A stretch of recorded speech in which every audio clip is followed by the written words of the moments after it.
বেহায়া কবি। আমি হতাশ, আমি স্তব্ধ, আমি নির্বিকার উলঙ্গ জীবনের এক পৃষ্ঠা। অতৃপ্ত সাগরের এক ঢেউ আমি উন্মাদ, তাই তো উল্টো পথে হাঁটি। আমি অমাবস্যায় বসে চাঁদ দেখি, আমি তারাগুনি উত্তপ্ত খরদুপুরে, ভরা পূর্ণিমায় আমি কাঁদি। আমি বড্ড বেহায়া কবি। আমি লিখি যার স্মরণে, সে তো এক অদৃশ্য মায়া, বিদায় নিয়েছে বহু আগে, তবুও তার স্মৃতি যাবর কাটে।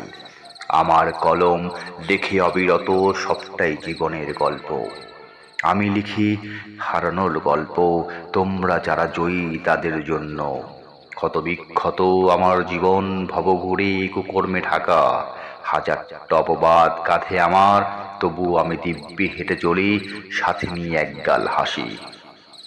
আমি ভালো আছি সমস্ত পরাজয় নিয়ে। হয়তো এ জনমে পারব না জয়ী হতে, পরের জন্মে হয়তো জন্ম নেব সন্ন্যাসী বৈষ্ণবী হয়ে। হয়তো এ জন্মে পারব না জয়ী হতে, পরের জন্মে হয়তো জন্ম হব কোনো সন্ন্যাসী, কোনো বৈষ্ণবী হয়ে। আমি বড্ড বেহায়া কবি।